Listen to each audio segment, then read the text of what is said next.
আমি ওনার উত্তর দিতে চাই না। না ওনারটা ছাড়ুন, না স্যার সবাইটা ইম্পর্টেন্ট হয়। না না একটা ভেরি ইম্পর্টেন্ট। আমি অনারেবল এমএলএ, যদিও এটা আমার আমি মন্ত্রী হিসেবে পারি না, তবুও এটা যেহেতু আমি একই ডিস্ট্রিক্টে, অনারেবল এমএলএ বিরোধী সিনহা মহোদয় যে বিষয়টা তুলেছেন এটা সত্যি আমার, এবং মাননীয় মুখ্যমন্ত্রীর কাছে আমি আবেদন করবো, এটা যেহেতু দুই দেশের বিষয়, এটা খুব সিরিয়াস ম্যাটার কিন্তু। কারণ এই যে সামনে বর্ষা আসছে, মানে এইবার যে বর্ষা গেল আমরা অনুভূতি অনেকটা বেঁচে গেছি এই কারণে, কারণ বাংলাদেশের পাটটা কিন্তু জলের স্রোতে ভেঙে যাওয়ায় মানে জলটা ওয়াশ আউট হয়েছে, যার কারণে আমরা অনেকটাই বেঁচে সমস্যা থাকে। আরেকটা বিষয়, পার্ট এখানে এখনো আনফেন্স আছে। তো সর্বদা কি হয়, বাংলাদেশে কিছু লোক ঢুকে এখান থেকে গরু চুরি করে বা অন্যান্য মানে ইলিগাল অ্যাক্টিভিটিস এর সাথে যুক্ত থাকে। তো মাননীয় মুখ্যমন্ত্রীর কাছে আমি আবেদন রাখবো বিষয়টাকে খুব গুরুত্ব দিয়ে দেখা উচিত এবং আমাদের সুরক্ষার সাথে এটাকে খুব সিরিয়াসলি নেওয়া উচিত। মাননীয় অধ্যক্ষ মহোদয়, মাননীয় বিধায়ক শ্রী বিরোধী সিনহা মহোদয় যে কথাটা বলেছেন, এর আগেও ওয়াটার রিসোর্স নিয়ে আমরা কিন্তু অনেক আলোচনা করেছি। 12টা নদীর বিষয়ে কথাবার্তা হয়েছে, কোন কোন জায়গায়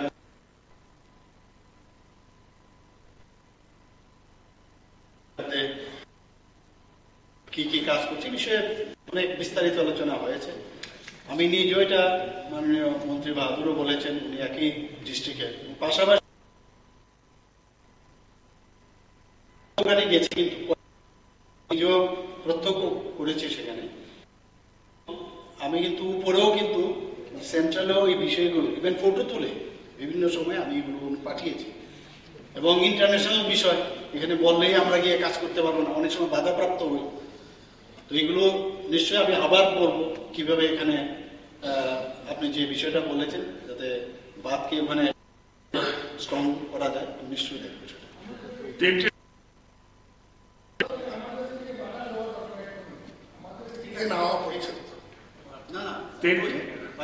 তিনটি রেফারেন্স, তিনটি কলিং ছিল।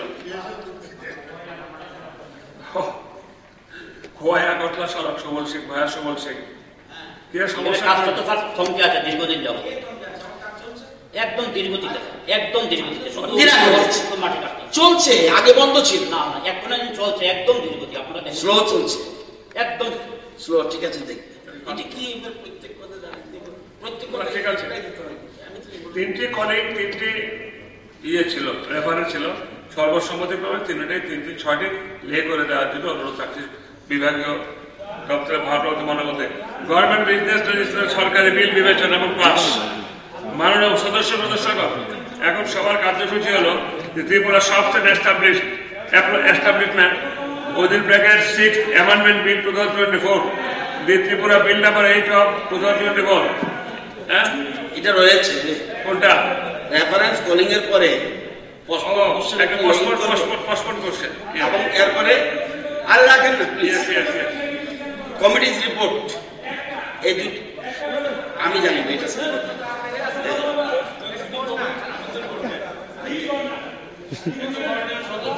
মাননীয় laying of repeals or postponed question on the table of the House। কার্যসূচি হল মাননীয় মন্ত্রী কর্তৃক পোস্টপোন্ড আনস্টার্ড কোশ্চেনের উত্তরপত্র সবাই টেবিলে পেশ করা। বিধানসভার গত অধিবেশনে পোস্টপোন্ড আনস্টার্ড কোশ্চেন নাম্বার 170, 171 এর উত্তর দেওয়া সম্ভব হয়নি। এখন এই মৎস্য দপ্তরের ভারপ্রাপ্ত মাননীয় মন্ত্রী অনুরোধ করছি পোস্টপোন্ড আনস্টার্ড কোশ্চেন নাম্বার 171 উত্তরপত্র সবাই টেবিলে পেশ করার জন্য। Honorable Speaker, sir, I beg to leave a copy of the postponed admitted unstuck question number 170 and 171 on the table of the House. বিধানসভার গত অধিবেশনে পোস্টপোন্ড আনস্টার্ড কোশ্চেন 1 এর উত্তর দেওয়া সম্ভব হয়নি। এখন আর প্রাণী সম্পদ উন্নয়ন দপ্তরের মাননীয় ভারপ্রাপ্ত মন্ত্রী মহোদয় অনুরোধ করছি পোস্টপোন্ড আনস্টার্ড কোশ্চেন নাম্বার 1 এর উত্তরপত্র সবার টেবিলে পেশ করার জন্য।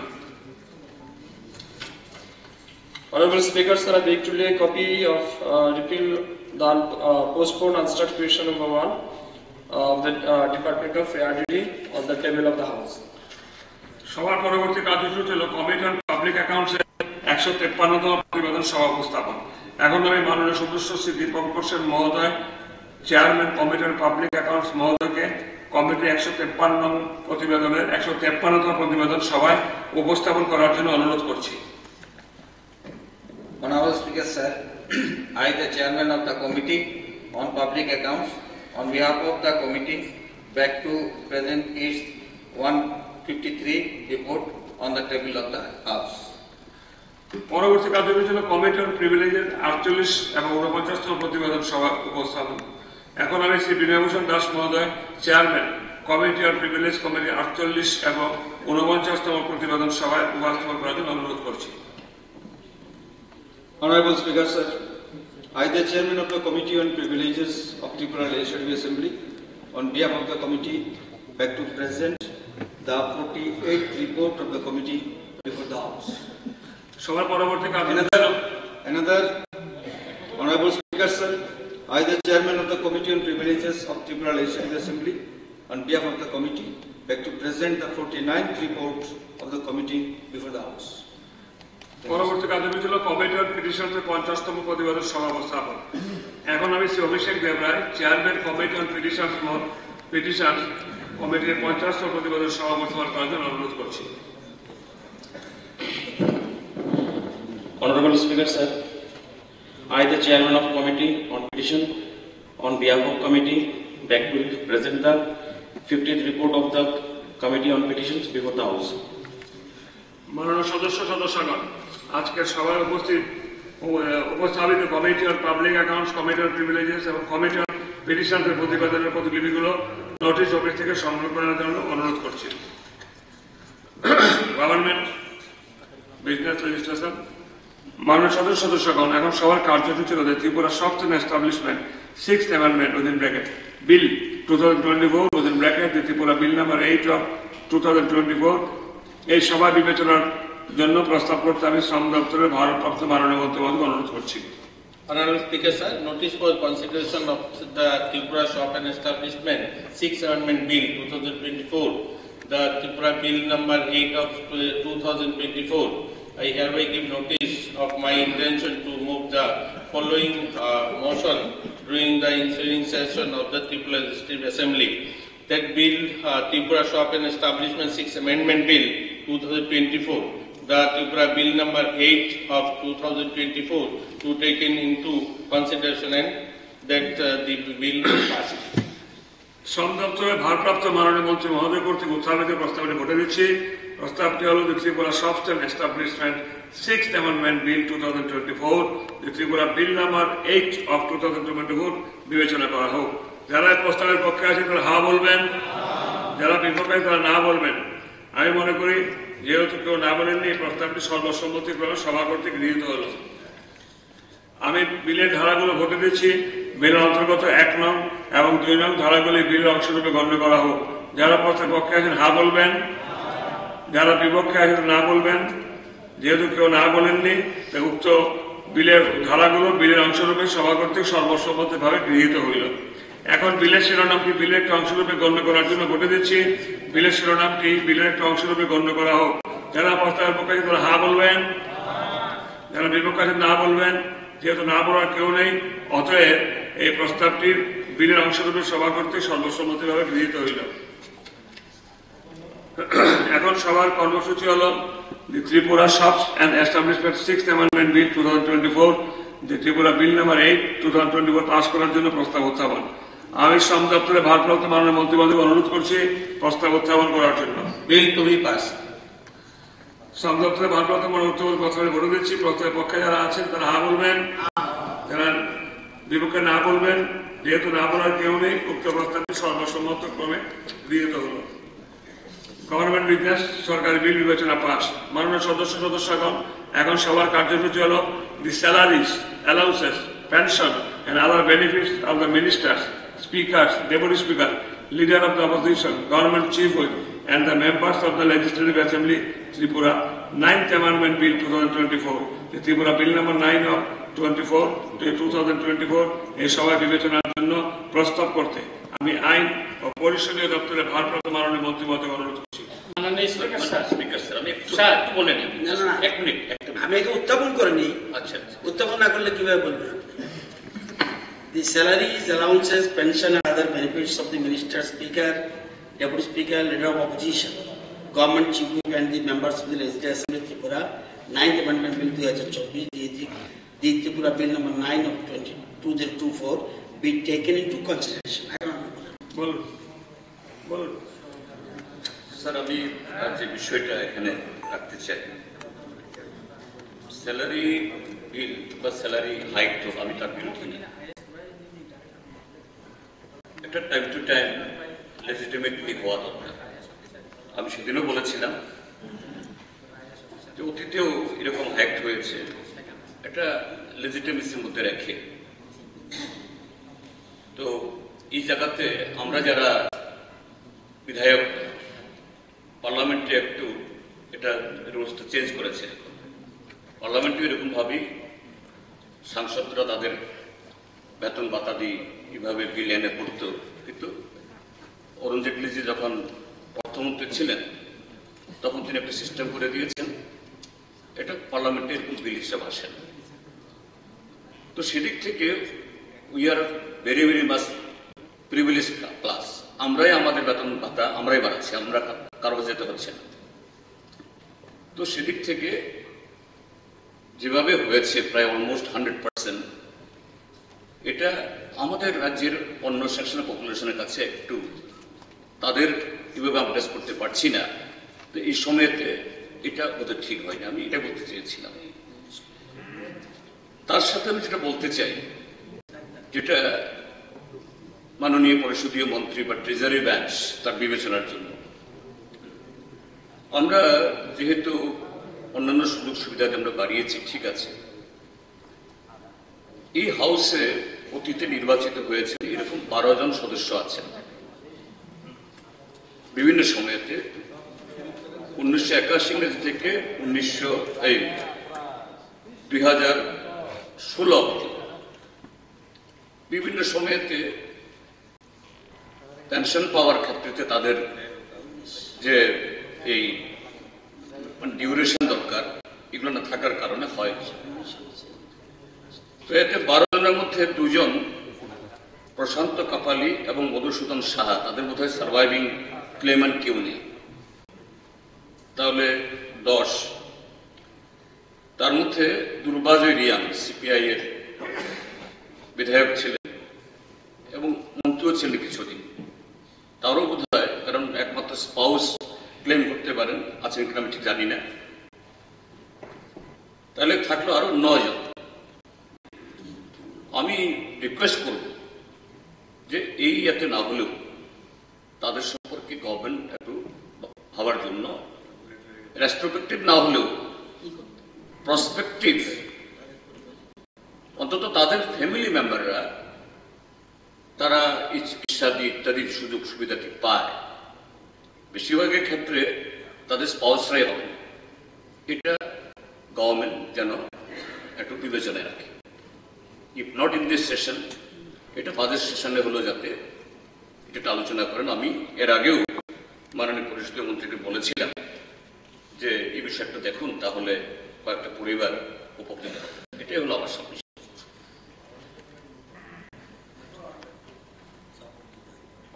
আর কি আলোচনা করবে? বলবে? বলুন। নাম্বার 1, এলওপি সাহেব যে কথাটা বললেন 100% hike is incorrect, it is absolutely incorrect. Letter provision যেহেতু উনি একটা প্রস্তাব দিয়েছেন, আমার একটা প্রস্তাব থাকবে, একটা অপশন থাকুক, সারেন্ডার করতে চাই, একজন surrender.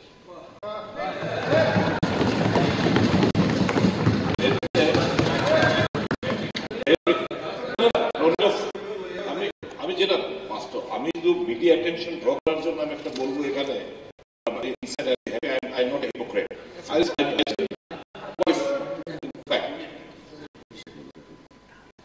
Let an option be given. If someone is to surrender, they can let this surrender. Number 1. Number 2, মাননীয় মন্ত্রী, মেডিকেল রিইম্বার্সমেন্ট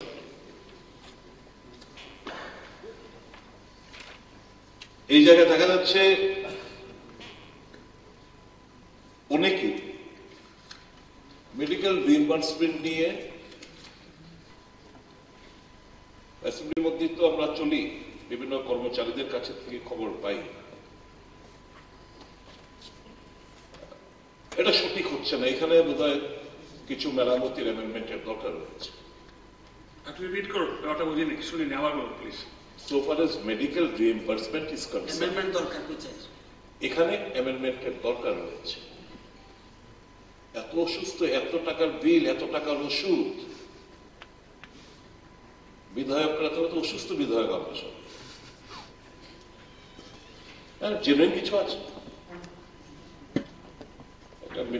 ডক্টরকে বলে আমার ইন্স্যুরেন্স খাটিয়ে প্রেসক্রাইব করে মেডিসিন থেকে জিএসটি দিয়ে তার থেকে ওষুধ ক্রয় না করে ভাউচার নিয়ে ডক্টরকে দিয়ে, এগুলো সব হচ্ছে, আপনারা সবাই জানি, এমনও ঘটনা ঘটেছে আগে, এখন বলছি না, যে এক মাসে 3 বার কুকুর কামড় দিয়েছে, কুকুরের ইঞ্জেকশন নাকি অনেক বেশি দাম, কিন্তু এরকম রিইম্বার্সমেন্ট হয়েছে। ওই জায়গায় অ্যামেন্ডমেন্ট করে একটা পার্টিকুলার, আদার দেন বিং রেফার্ড, গুরুতর অসুস্থ হয়ে কোথাও ভর্তি হয়েছে, আদার দেন বিং রেফার্ড, একটা স্পেসিফিক টাকা ধার্য করে দেয়, সে 10,000 পার মান্থ। তখন দেখা যাচ্ছে মেডিকেল রিইম্বার্সমেন্টের নামে মাসে এমনও হচ্ছে, if not all, I am not bracketing all, 25-30 হাজার টাকা করে প্রত্যেক মাসে অনেক এমএলএরা নিয়ে যাচ্ছে।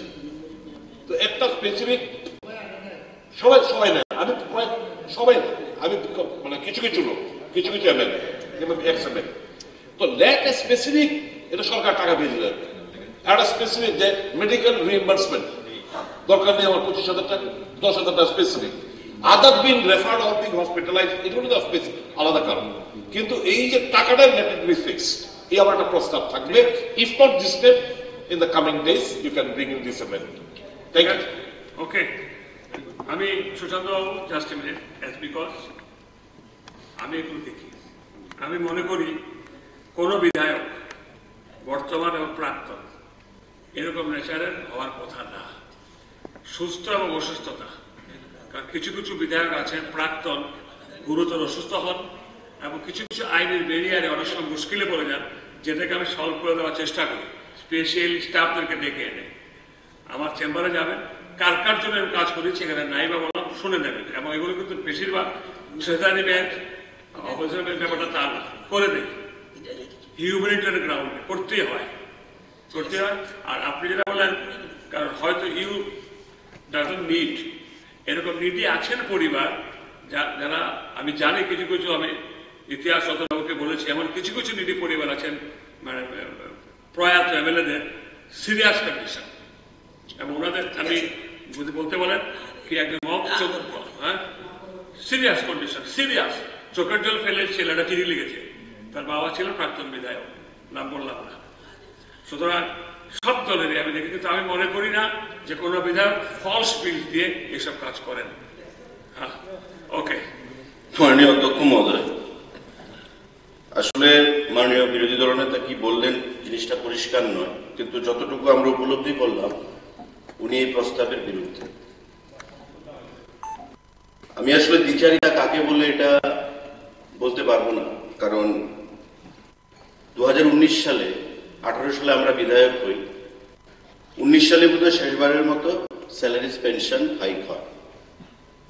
তো যেদিন হাইক হবে বিলটা এলো, বাইরে লবিতে বসেছিলাম, বিরোধী দলের বামপন্থী দলের একজন বিধায়ক আমাকে বলছেন যে এবারের সেশনে আপনাদের টাকা পয়সা বাড়বে কি, আমাদের বেতন যা পাই, মিসেস চাকরি করে আজকে আসার সময় 500 টাকা নিয়ে চশমাটা ঠিক করে এনেছি, কারণ পার্টি সমস্ত টাকা নিয়ে নেয় স্যালারি থেকে, আমরা চলতে পারি না, এবার বাড়বে কিনা কিছু বাড়ান, আমরা তো বলতে পারি না। সেদিন বাড়ল। এই চেয়ারে বসেছিলেন প্রাক্তন মুখ্যমন্ত্রী মানিক সরকার, লাভ দিয়ে উঠলেন, এগুলো হচ্ছেটা কি, এটা মানি না, একই কায়দা, এই হচ্ছে সেই হচ্ছে, কর্মচারীরা পাচ্ছে না, চাকরি নেই, বাকরি নেই, খাওয়ার নেই, অন্ন নেই, বাসস্থান নেই, ওয়াকআউট করে বেরিয়ে গেলেন। তো আমার প্রশ্ন, এই যে দ্বিচারিতা, এই 5 বছর আগে যে বেতনটা বৃদ্ধি হয়েছিল, বামপন্থী বন্ধুদের পকেটে কি টাকাটা যায়নি? স্যালারি অ্যাকাউন্টে টাকাটা যায়নি? আপনারা সেটা গ্রহণ করেননি, সেটা নিয়ে আপনারা চলছেন না। এই দ্বিচারিতার মানে কি, উদ্দেশ্য? যেই বন্ধুটি আমাকে বাইরে বললেন যে বাড়বে কিনা একটু বাড়া, পার্টিতে থেকে আমরা তো কিছু বলতে পারি না, উনি সহ ওয়াক আউট করে বেরিয়ে গেলেন। আমাকে বললেন এক কথা বাইরে, ভিতরে এসে আরেক রকম। আসলে মিডিয়া আছে, মিডিয়ার কাছে বোঝাতে হবে যে আমরা গরিবের দল, বাইরে গিয়ে মানুষকে বোঝাতে হবে আমরা প্রতিবাদ করেছি, প্রতিরোধ করে চেষ্টা করেছি, কিন্তু আমরা কি করব? শাসক দল ট্রেজারি বেঞ্চ সেটা করেছে। তো সুদীপ বাবু যেটা বলেছেন এখানে, যে যারা চান না এমন একটা অপশন যদি রাখা যায় যে তারা সারেন্ডার করতে পারেন, তো এই অপশনটা যেন রাখা হয়। সুশান্ত বাবু, রতন বাবু, এক সেকেন্ড। যারা চান না, যারা চান না, যারা চান না, সুশান্ত বাবু, যারা চান না টোটাল এতদিন পর্যন্ত যা বেতন পেয়েছেন টোটালটা সারেন্ডার করবে না, গেলে গর্জিতটুকু সেটা হলো অসম্ভব। আমি কোনো বেতনই নিতাম না। স্যার ঠিক আছে, যার যার ক্লাস পজিশন থেকে তার আন্ডারস্ট্যান্ডিং এ বলছি স্যার। আমি একবারের জন্য বলিনি sir salary should not be high, আমি বলেছি লেজিটিমেসির মধ্যে রাখার জন্য বলেছি। কাজেই এটা বললে ভুল হবে। এটা আজকে তার সাথে যেটা আমি রেখেছি, আমি আশা করি মাননীয় স্পিকার মহোদয়ও মোটামুটি ওনার বক্তব্যে রেসপন্স করেছেন এই বিষয়টা, হয়তো তিনি বুঝেছেন। আমি যেটা বলছি কাজেই পরিষদীয় মন্ত্রী এই বিষয়টা একটু আলোকপাত করবেন। আমি বলবেন মাননীয় অধ্যক্ষ মহোদয়, আমরা যে বিল প্লেস করেছি 6 বছর পর এই বিল প্লেস হচ্ছে। এখানে হাউসে নতুন পুরনো মিলে অনেক বিধায়ক রয়েছেন, মিনিস্টার রয়েছেন, এমএলএ রয়েছেন। আমরা অতীতটাকে জানি না, অতীত জানতে হবে। 1963 থেকে এই অ্যাসেম্বলি শুরু, তখন 30 জন এমএলএ। সেকেন্ড অ্যাসেম্বলি, ওইটাও 30 জন এমএলএ, 3 জন নমিনেটেড। এই 13 অ্যাসেম্বলি আজকে কতজন ইলেক্টেড হয়েছে? 748 জন এমএলএ, বিধায়ক, মন্ত্রী হয়েছেন 748 জন টোটাল। 1963 ফার্স্ট অ্যাসেম্বলি, 3 জন নমিনেটেড। এটা ইন দ্য ইয়ার 67, 1971, ওই সময় 3 জন নমিনেটেড হয়েছিল। এই টোটাল মিলে 751 জন আমরা ত্রিপুরা বিধানসভা, from the very beginning to till date. এর মধ্যে শচীন সিংহ রয়েছেন। আজকেও সচিন্দ্রলাল সিং প্রথম মুখ্যমন্ত্রী, উনি কিন্তু ওনার মিসেস ভাতা পাচ্ছেন। শচীন সিং এর অবদান কি কোনো অংশে কম আছে? এই যে 751 জন, আমরা অনেকে খবর রাখি না। আমি শুধু চিফ মিনিস্টারের কথা বলছি, তারপর বাকিগুলি বলতে হবে, নাহলে মেসেজ খারাপ যাবে। সচিন্দ্রলাল সিংহ ছিলেন রাজতন্ত্র থেকে গণতন্ত্রে উত্তরণের পথিকৃৎ। সুকুমার সেনগুপ্ত ছিলেন গুড অ্যাডমিনিস্ট্রেটর। নিপেন চক্রবর্তী ছিলেন রাজ্যে কমিউনিস্ট সরকারের প্রধান কাণ্ডারী। সুধীর রঞ্জন মজুমদার ছিলেন সহজ সরল মানুষ। সমীর রঞ্জন বর্মন চৌকস রাজনীতিবিদ। প্রফুল্ল দাস মৃদুভাষী, ওনার স্ত্রীও ভাতা পাচ্ছেন, মুখ্যমন্ত্রী ছিলেন। রাধিকা রঞ্জন গুপ্ত ইন্টেলিজেন্ট। দশরথ দেব মুকুটহীন রাজা। বিপ্লব দেব কমিউনিস্ট শাসনের অবসানের পুরোধা এবং রাজ্যে ইতিবাচক রাজনীতির প্রচারক এবং সার্বিক উন্নয়নের মার্গদর্শক। প্রফেসর ডক্টর মানিক শাহ সজ্জন এবং সার্বিক উন্নয়নের পথিকৃৎ এবং কারিগর। স্যার, এক্স এমএলএরা এই যে ভাতা, আমি বলছি বিভা দাস, প্রথম নাম প্রফুল্ল কুমার দাসের মিসেস, উনি ভাতা পাচ্ছেন। এরকম 82 জন ফ্যামিলি পেনশন পাচ্ছেন। আপনার শ্যামাচরণ ত্রিপুরা ওনার ছেলে, ওনার কারা কি মেয়ে কি হতে পারে জানি না, কি কষ্টে আছে আই নো। ওনার দুই ছেলে বেকার। কোন কোন এমএলএ বর্তমানে দাঁড়িয়ে ওনার নামে কলেজের নামকরণ করার জন্য বলছে। স্যার, খগন রজমাতিয়ার খবর রাখি আমরা, ওনার স্ত্রী কি অবস্থায় আছে, মন্ত্রী ছিলেন। স্যার, লক্ষ্মী সিং, শচীন্দ্রনাথ সিং এর স্ত্রী, ভাতা পাচ্ছেন। এবং অংশদাস দেওয়া সান্ত্বনা বলতে পারবে ওনার স্ত্রী কি কষ্টে আছে, কজন খবর রাখি। পাখি ত্রিপুরা, ওনার স্ত্রী কিভাবে আছে খবর রাখি আমরা কেউ। মাখনলাল চক্রবর্তী বহুদিন আমার সাথে কেন তর্কাতর্কি হয়েছে, ওনার স্ত্রী কিভাবে আছে খবর রাখি কজনে। গীতা দেবনাথ, দীনেন্দ্র দেবনাথের স্ত্রী কেমন আছে, রাধামোহন দেবনাথের স্ত্রী কেমন আছে, কজন খবর রাখি। তাহলে এই যে 82 জন ফ্যামিলি পেনশন পাচ্ছে এই রাজ্যে, তাদের হাজবেন্ড বা স্বামী কিচ্ছু করেনি, কিচ্ছু করেনি। আজকে এই যে বিল্ডিং এ এসছি, আপনি চলে এসে দৌড়ে, তাদের কথা কে বলবে, what is the scope.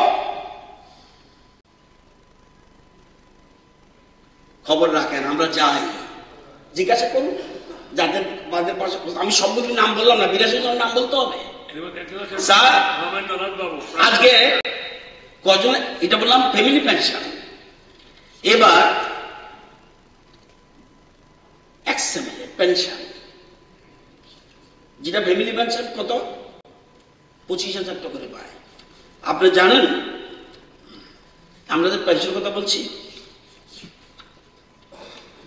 MLA monthly salary in India 2024 state wise monthly pay expenses report যে বেরিয়েছে, এতে উল্লেখ রয়েছে highest paying state Telangana 2,50,000 plus allowances,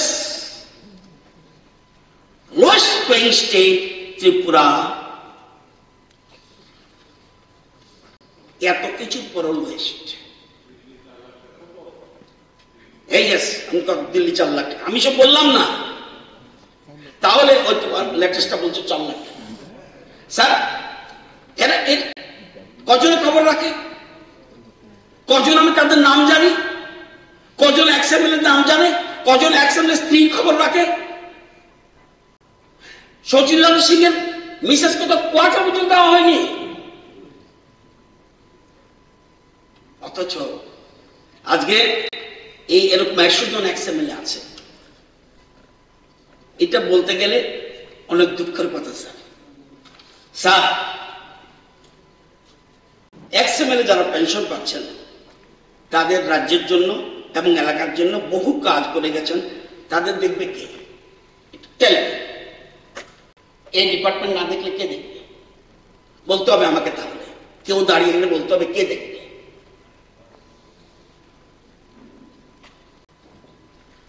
আমরা কিন্তু সবার কথা চিন্তা করি। আজকে এই যে বলছি পার ক্যাপিটা ইনকাম এত বেড়েছে, সবাই ডেভেলপ করে যদি না হতো পার ক্যাপিটা ইনকাম বাড়লো কিভাবে? এবং এই যে এমএলএ আছে, ট্রেজারি সব পার করতে পারে। আপনি জানেন আগের মতো আছে জিনিস এমএলএ যদি সপ্তাহে একদিন যদি কোনো এলাকায় না যায়, চিৎকার চেঁচামেচি হয়, কোনো সময় 6 মাস পর্যন্ত যেত না আগে। ওই সময় আরেক ধরনের পলিটিক্স ছিল। এখন গেলে দল বেঁধে আসে, বিয়ের খরচ বিয়ের পর সরকার দেবে, তারপরে শ্রাদ্ধের খরচ সরকার দেবে। গভর্নমেন্টের কোন স্কোপ আছে এটা দেওয়ার? No scope. তাহলে কে দেবে? এমএলএরা দিচ্ছে। তো তাদের যদি পয়সা না পারে কোত্থেকে দেবে স্যার? কোত্থেকে দেবে? মন্ত্রীরাও দিতে পারবে না, কোত্থেকে? তাহলে চুরি করতে হবে। কটা ফেস করে এই এমএলএরা যে দাঁড়িয়ে আছে সবাই কথা বলছে, কে বলবে তাদের কথা?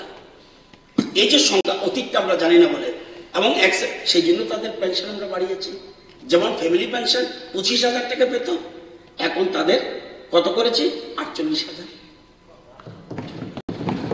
তাহলে শচীন সিং এর স্ত্রী 48,000 না পাক এটাই চাইছেন। প্রফুল্ল দাস তার স্ত্রী 48,000 না পয়সা চাইছে কেউ? এরকম আছে 82, যেটা বললাম 82। এটা ভাবতে হবে। অনেক না যারা খবর রাখেন, এখানে ট্রেজারি অপোজিশন অনেকে আমরা খবর রাখি না স্যার। যারা এমএলএ ছিলেন তাদের স্ত্রী কিংবা স্বামী যারা ফ্যামিলি পেনশন পাচ্ছেন, এটা বলছি একটু আগে। এবার আরেকটা আমরা এই দুটো, একটা হলো ফ্যামিলি পেনশন আর একটা হলো পেনশন, এই দুটো আমরা অ্যামেন্ডমেন্ট করেছি। আরেকটা করেছি এনি টাইম, একটা শব্দ 4.5 বছর ছিল। 4.5 বছর থাকলে এটা যদি দেখা যায় 4.5 বছরের মধ্যে 4.5 বছর সময় কোন একজন মারা গেল, কোন অ্যাক্সিডেন্ট হলো, পরে যে ইলেক্টেড হয়ে আসবে সে কি পেনশন পাবে? পাবে না। ধরুন 2.5 বছর একটা অ্যাক্সিডেন্ট হলো, আরেকজন বাই ইলেকশনে হলো, এবার আরেকজন ইলেক্ট হলো, দুজনেই পাবে না। অথচ জনগণ তাকে ভোট দিয়েছে, দুজনকে ভোট দিয়েছে। সেই জন্য আমরা বলছি নো, 4.5 বছর নয়, এনি পিরিয়ড। অর্থাৎ সে যদি 5 দিন থাকুক, 20 দিন থাকুক, 5 মাস থাকুক, 2 বছর থাকুক, তারও পেনশন পাওয়া উচিত। সেটা ঠিক করেছে। তো এবং যেটা বলছি স্যার, এখানে আমরা যেটা বলছিলাম, কি বলছে আমি এখনো বলছি, এটা উনি বলছে, আমি 4 লাখেরটা আমার কাছে নেই, আমার কাছে যে হিসাব আছে সারা দেশের, সেটাতে আমি দেখছি তেলেঙ্গানা ফার্স্ট,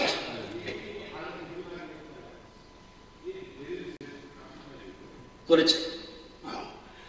সেকেন্ড দেখা যাচ্ছে Maharashtra, third Kerala, fourth UP, তারপরে মণিপুর, সেকেন্ড মণিপুর, তাদের 2.5 লক্ষ টাকা। আমি কত করতে যাচ্ছি এখানে স্যালারি? 93 only, 93 only. এবং এটা কি? এটা সর্বভারতের মধ্যে লেটেস্ট আর লোয়েস্ট। এটাও যদি না, কি করবে? 93,000 টাকা নিয়ে কি করবে বলতে পারেন? আর না, এখানে ওই তো সেদিন আমাকে আমি বলছি না রঞ্জিত বাবু উঠতেছেন, ওইখানে আইএস অফিসাররা ওইখানে যায়, আমরা থাকলে এত মাত্র দিয়ে তাদের এত, এই রঞ্জিত বাবুর মেয়ে তুলতে, আমি এত ডিটেলস উঠাবে না। এমএলএরা পয়সা, এক্স এমএলএরা পয়সা নিতে গেলে অনেকের কষ্ট লাগে, বাধ্য ছেড়ে দাও। হ্যাঁ, এটাও আরেক মুশকিল। অন্য দিকটা বাড়াতে পারতাম, কিন্তু এটা মুশকিল। এখন আবার ইনকাম ট্যাক্সে পড়ে যাবে, সে যাই। তো এই যে জিনিসগুলি স্যার, আমি মনে করি এই যে জিনিসগুলি আমরা তবুও স্যার মন্ত্রিসভার মিটিং এ জানেন কেউ কার নাম বলবো না, এত কম বাড়াবেন। মন্ত্রীরা বলেনি কেউ, মন্ত্রীরা একজন স্যার আমাদের তো আপনাদের বেশি হওয়া উচিত। নো, আমরা কথা চিন্তা করতে হয়। আর যদি বলেন চিন্তা করি না, I am nothing to say. তো আমার অনুরোধ থাকবে, এখন কিছু বিষয় এসছে, এই বিষয়টি উঠে নিতে হবে। তখন মুখ্যমন্ত্রী ক্যাবিনেট বলছিল যে কিছু যারা ইনক্লুড হয়নি তাদের জন্য আমরা একটা স্পেশাল ক্যাবিনেট করে কিছু করা যায় কিনা আমরা দেখব। আর যেটা মেডিকেল ব্যাপার বলেছে, ওইটাও ফিউচারে, এটা ঠিক কিছু বিষয় আছে, ওই বিষয়ে আমি বলছি না, আপনাদের ফিলের কথা বলছি না, এটা সম্বন্ধে চিন্তা করতে এমএলএ সম্বন্ধে কারো এমএলএদের বিভিন্ন রকম সাজেশন আছে, ওইখান থেকে পাওয়া যায় না, এটা ডিটেইলস বলবো না, এটা মিনিস্টার কনসার্ন ওই ডিপার্টমেন্টে দেখবে। আমি মনে করি এই যে বিল এবং সময়, এবং এটা 6 ইয়ার্স হয়ে গেছে, বহুদিন হয়ে গেছে, এটা হওয়া উচিত। এবং এটা শুধু নতুবা একটা মেসেজ যাবে খারাপ, এই যে এতগুলি, এই যে নাম বললাম 82 জন ফ্যামিলি পেনশন এবং 100 জন এক্স এমএলএ, 63 সন থেকে, এবং অনেকে আছে শুরু থেকে আছে, তাদেরও তা কে দেখবে? আমরা কজন জানি? আমি যদি নামগুলি বলি, আমি বলতে পারুন 30% বলতে পারবে না এরা চিনে কিনা, কিন্তু এই রাজ্যের জন্য তারও কাজ করে গেছে।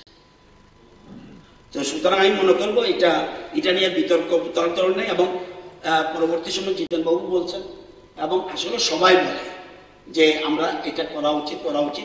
এটা 3টা সেশন আগের কথা ছিল, কেন করেনি আপনারা জানেন? ফ্লাড। এখন আমরা আগে মানুষকে টাকা দিয়ে নেব ফ্লাডের জন্য, ওই সময় কিন্তু আমরা যাইনি। এখন ঠিক চিফ মিনিস্টার বলছে না, হবে না, এটা আগে ফ্লাডকে মানুষের জন্য মানুষটা আগে যান, পরবর্তী সময় 2টা সেশন জাগিয়ে পরে আমরা দেখবেন। তো এই জন্য আমি বলছি এটার জন্য বিতর্ক প্রশ্ন, এবং এটা রাজ্যবাসীর উপকারী। এটা এই মানুষগুলিও রাজ্যের সদস্য, এবং এই রাজ্যের উন্নয়নে কার নাম বলবেন যে সে কিচ্ছু করেনি এই রাজ্যের জন্য? একটা লোকের নাম বলেন, অথচ তাদের কিন্তু হাজার হাজার মানুষ ভোট দিয়ে জিতিয়েছে। তো বিলকে সমর্থন করার জন্য আমি অনুরোধ করবো, সবাই সমর্থন করেছো, আলোচনার মধ্যে নেগেটিভ কিছু বলেনি। সবাইকে বলবো আমরা সুন্দর, হ্যাঁ 12 জনের বিষয়টা একটু আনবেন তো এরপরে। কোনটা? এই যে আমি যে বাজেটে আনবো করে আগে বলতাম, আমি তো একা দায়িত্ব পেত না, আমি আপনার কথাগুলো নোট করে রেখেছি এবং এটা দেখবো। এটা রাষ্ট্রপতি এফেক্টের ব্যাপার আছে, এগুলি ব্যাপারটা বুঝতে হবে, দেখতে হবে। আর যেটা বলছেন, এবং এরপরেও আমরা তো দেখেছি অনেক জায়গায় কেউ টাকা নেয় না। অনেক স্টেটের মুখ্যমন্ত্রী বা কেউ কোনো মিনিস্টার ডোনেট করে দেয়। এটার জন্য বিল অ্যামেন্ডমেন্ট করতে হয় না, বলে আমারটা আমি নেব না, আমি এটা দান করে দেবো। এটা যার ইচ্ছা করে দান করে দেবো, এবং গভর্নমেন্ট তখন এটাকে কাজে লাগাতে পারবে। যদি এরকম কেউ ডোনেট করতে চায়, আমার স্যালারি থেকে আমি অর্ধেক টাকা বা 60% টাকা আমি ডোনেট করে দেবো, গভর্নমেন্ট নিয়ে গভর্নমেন্ট অন্য কাজে খরচ করবে, জনগণের স্বার্থে কাজে খরচ করবে। সবাইকে ধন্যবাদ। এখানে আমরা জানি রতনবাবু ধর্মনগরের বাসিন্দা, এই চেয়ারে যিনি আগে ছিলেন মাননীয় রমণবাবুর স্ত্রী সম্বন্ধে উনি বলেছিলেন, প্রয়াত রমণবাবু, এবং রমণবাবুর স্ত্রী সম্বন্ধে বলেছিলেন কে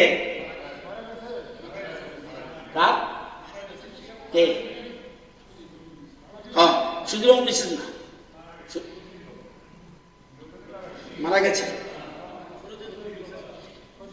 না, সচিন বাবুর কথা বলছেন, মারা গেছে। আচ্ছা ঠিক আছে, তাহলে বোধহয় এটা তাহলে এটা আমি এখানে যে রেকর্ডে তারা বোধহয় এখনো ইনফর্ম করেনি, অনেক ইনফর্ম করে তাদের যে সেই জন্য রেকর্ড হয়ে গেছে। রমন বাবুর স্ত্রীর কি কন্ডিশন আমি জানি না, আপনারা খবর রাখেন কিনা, আপনাদের দলের লোক ছিলেন, উনি তো কাছাকাছি বলে উনি খবর নেয়, সো সিরিয়াস। অথচ রমন বাবু কিছু কাজ করেনি।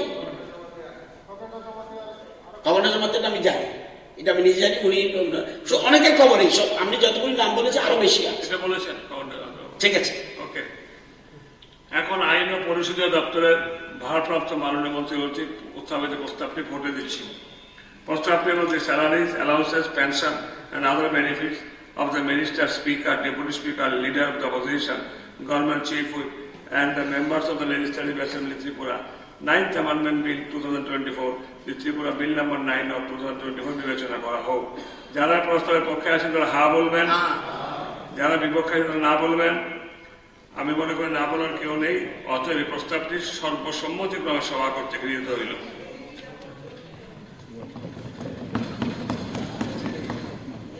আমি বিলের ধারাগুলো ভোটে দিচ্ছি। বিলের অন্তর্গত 1 নং থেকে 13 নং ধারাগুলি বিলের অংশরূপে গণ্য করা হোক। যারা প্রস্তাবের পক্ষে হা বলবেন, যারা বিপক্ষে আছেন তারা না বলবেন। আমি মনে করি যারা না বলার কেউ নেই, অতএব বিলের উক্ত ধারাগুলি বিলের অংশরূপে সভা কর্তৃক সর্বসম্মতিভাবে গৃহীত হল। এখন বিলের শিরোনামটি বিলের একটি অংশরূপে গণ্য করা হোক। বিলের শিরোনামটি বিলের একটি অংশরূপে গণ্য করা হোক। যারা প্রস্তাবের পক্ষে আছেন তারা হা বলবেন, যারা বিপক্ষে না বলবেন। যেহেতু না বলার কেউ নেই, অতএব বিলের শিরোনামটি উক্ত বিলের অংশরূপে সর্বসম্মতিক্রমে সভা কর্তৃক গৃহীত হইল। এখন confusion the salaries, allowances, pension and other benefits of the Minister, Speaker, Deputy Speaker, Leader of the Opposition, Government Chief Whip and the members of the Legislative Assembly Tripura, 9th Amendment Bill 2024, the Tripura Bill number 9 2004 pass করার জন্য প্রস্তাব উত্থাপন ও আইন ও পরিষদ দপ্তরের ভারপ্রাপ্ত মাননীয় মন্ত্রীকে অনুরোধ করছি প্রস্তাবটা উত্থাপন করার জন্য। Sir, 9th Amendment Bill 2024, the Tripura Bill number 9 of 2024 will be passed. আমি প্রস্তাব করছি যে এখন আমি আইন পরিদপ্তরের মাননীয় ভারপ্রাপ্ত মন্ত্রী কর্তৃক প্রস্তাবিত প্রস্তাবটি ভোটে দিচ্ছি। The salaries, allowances, pension and other benefits of the minister, speaker, deputy speaker, leader of the opposition, government chief whip and the members of the Legislative Assembly Tripura, 9th Amendment Bill 2024, the Tripura Bill number 9 of 2024 pass করা হোক। যারা প্রস্তাবের পক্ষে আছেন তারা হা বলবেন, বিপক্ষে আছে না বলবেন। আমি মনে করি না বলার কেউ নেই, অতএব এই বিলটি সভা কর্তৃক সর্বসম্মতিভাবে গৃহীত হইল। গভর্নমেন্ট রেজুলেশনের পরবর্তী কার্যসূচি। রেজুলেশনটি গত 10 জানুয়ারি 2025 তারিখে তপশিলি জাতি কল্যাণ ইত্যাদি দপ্তরের ভারপ্রাপ্ত মাননীয় মন্ত্রী সহ উত্থাপন করেছিলেন। উত্থাপিত রেজুলেশনের বিষয়বস্তু হল whereas to abolish the dehumanizing practice of manual scavenging of human extract and eliminate as well as ban the further proliferation of dry latrines. The Parliament, in accordance with the resolution of